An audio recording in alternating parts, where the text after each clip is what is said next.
예수님은 성전을 방문하시고 불같은 분노를 표출하셨습니다. 이것을 성전 청결 사건이라고 하는데요. 성전에서 일어나는 일들이 하나님의 임재를 담아내는 거룩함과 거리가 멀었기 때문입니다. 하나님의 자녀인 우리는 하나님의 임재를 사모하며 그분과 진정하고 친밀한 교제를 나누어야 합니다. 하나님의 임재를 더욱 깊이 경험하기 위해서는 어떤 조건이 필요할까요?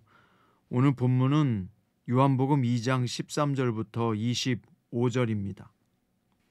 유대인의 유월절이 가까운지라 예수께서 예루살렘으로 올라가셨더니 성전 안에서 소와 양과 비둘기 파는 사람들과 돈 바꾸는 사람들이 앉아 있는 것을 보시고 노끈으로 채찍을 만드사 양이나 소를 다 성전에서 내쫓으시고 돈 바꾸는 사람들의 돈을 쏟으시며 상을 엎으시고 비둘기 파는 사람들에게 이르시되 이것을 여기서 가져가라. 내 아버지 집으로 장사하는 집을 만들지 말라 하시니 제자들이 성경 말씀에 주의 전을 사모하는 열심이 나를 삼키리라 한 것을 기억하더라. 이에 유대인들이 대답하여 예수께 말하기를 내가 이런 일을 행하니 무슨 표적을 우리에게 보이겠느냐. 예수께서 대답하여 이르시되 너희가 이 성전을 헐라 내가 사흘 동안에 일으키리라.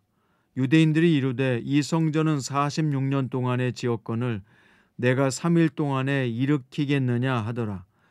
그러나 예수는 성전된 자기 육체를 가리켜 말씀하신 것이라. 죽은 자 가운데서 살아나신 후에야 제자들이 이 말씀하신 것을 기억하고 성경과 예수께서 하신 말씀을 믿었더라. 유월절에 예수께서 예루살렘에 계시니 많은 사람이 그의 행하시는 표적을 보고 그의 이름을 믿었으나 예수는 그의 몸을 그들에게 의탁하지 아니하셨으니 이는 친히 모든 사람을 아심이요 또 사람에 대하여 누구의 증언도 받으실 필요가 없었으니 이는 그가 친히 사람의 속에 있는 것을 아셨음이니라. 아멘. 오늘 말씀의 제목은 잘못된 열심이 교회를 삼키면 생기는 일입니다. 성전은 하나님의 임재가 약속된 장소입니다. 하지만 인간의 탐욕으로 성전이 오염되고 말았어요. 제사장들과 결탁한 장사치들이 모여서 이익을 취하기 위한 술수와 거래가 난무하는 곳이 되어버렸습니다. 자, 이제 유대인의 가장 큰 명절인 유월절이 왔고요. 이 유월절 제의를 위해서 많은 사람들이 먼 곳에서 예루살렘으로 와야 했기 때문에 그들이 올 때 흠없는 재물을 무사히 데리고 오는 것은 거의 불가능했습니다. 따라서 여행객의 편의를 위해서 무음한 재물을 성전에서 거래하는 일이 생겨났습니다. 이때 사용되는 화폐는 세겔이었는데 외국 돈에는 율법에 금한 인간의 형상이 새겨져 있었기 때문입니다. 따라서 재물의 매매와 화폐 교환을 위한 환전소가 설치되었고 높은 수수료를 받거나 흠이 있는 동물을 속여 비싼 값에 되파는 이런 죄악들이 넘쳐나기 시작했습니다. 그래서 성전은 제사 중심, 즉 예배 중심의 거룩한 장소가 아니라 완전히 시장터가 되고 말았던 것입니다. 분노하신 예수님은 노끈으로 채찍을 만드셔서 양이나 소를 다 성전에서 내쫓으시고 돈 바꾸는 사람들의 돈을 쏟아버리시며 상을 엎어버리셨습니다. 그리고 말씀하시되 이것을 여기서 가져가라. 내 아버지의 집으로 장사하는 집을 만들지 말라라고 엄히 명령하셨습니다. 이때 이 광경을 보았던 제자들은 시편 69편 9절 말씀이 떠올랐는데요.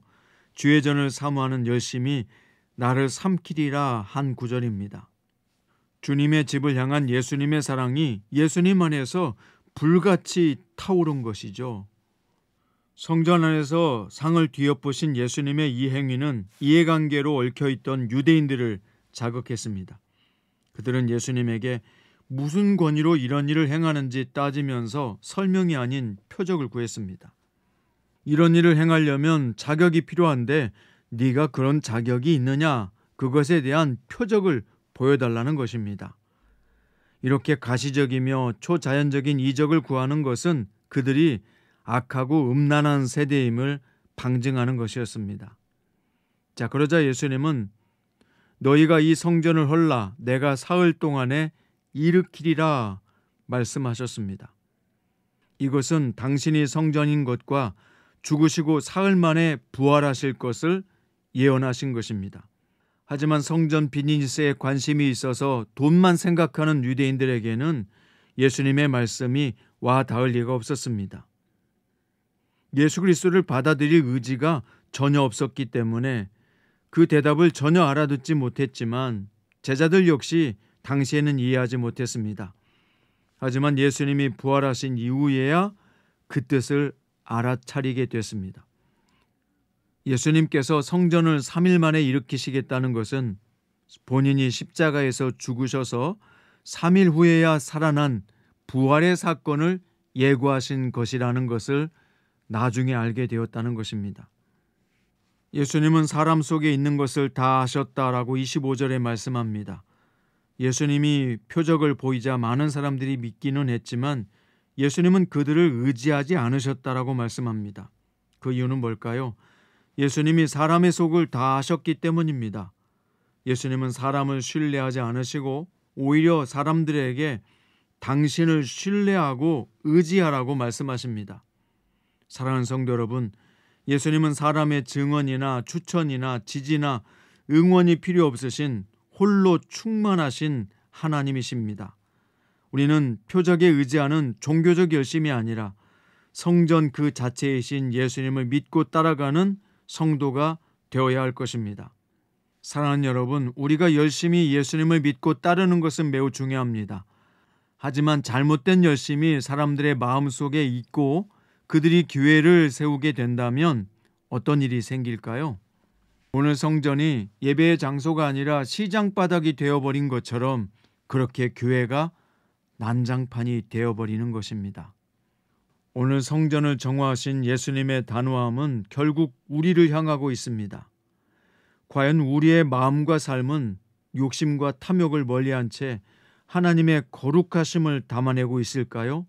우리가 다니고 우리가 세우는 이 교회는 과연 어떤 교회일까요? 주님이 정말 기뻐하시는 교회를 우리가 세워가고 있을까요? 세상 사람들이 자랑하는 돈과 명예를 부러워하며 하나님이 우리에게 주신 영적 부여를 하찮게 여기고 있지 않은지 우리 좀 돌아봅시다. 우리는 세상에서 성공하면 하나님께 영광이 된다고 생각하는 경향이 있는데요. 많은 소유가 하나님의 복이라고 착각하기도 합니다. 하지만 하나님은 한 번도 화려하고 웅장한 성전을 요구하신 적이 없습니다. 그런 교회 건물을 원하신 적도 없으십니다. 광야 시대 이스라엘과 백성 사이에 세운 성막은 하나님의 명령이었습니다. 하지만 예루살렘에 건축한 화려한 성전은 다윗의 소원이었습니다. 그러므로 마음에 숨은 은밀한 욕심과 정욕을 주님 앞에 내려놓아야 합니다. 우리는 겉으로 화려하고 웅장한 교회 건물이 아니라 진정 우리 자신이 성전 되어야 한다는 것입니다. 우리 자신이 교회임을 알고 내가 주님의 성전인 줄 알고 우리 자신을 거룩하게 잘 지키고 보존해 가야 하는 것입니다. 그것이 진정한 성전 역할이기 때문입니다. 사랑하는 성도 여러분, 우리가 바로 하나님의 성전이고 우리가 바로 주님의 교회입니다. 성전에서 장사하는 자들의 상을 엎으신 예수님은 성전된 우리에게도 정결하라고 명령하십니다.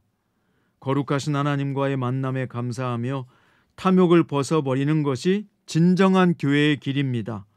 교회 성장에만 집중하는 욕심을 내려놓고 탐욕을 내려놓고 진정한 교회됨을 회복해야 합니다. 그래야만 교회가 바로 서게 될 것이고 세상의 지탄을 받지 않게 될 것이며 우리가 참된 교회로서 세상의 빛과 소망이 될 것입니다. 사랑하는 여러분, 여러분이 어느 곳에 있든지 참된 교회를 세우는 일에 함께 동역하십시오. 함께 주님의 교회를 거룩하게 세우고 정화하는 일에 합력하여 선을 이룹시다. 오늘도 참된 교회를 세워가기 원하는 사랑하는 동역자들 위해 주 예수 그리스도의 은혜가 함께하기를 주 예수님의 이름으로 축원드립니다.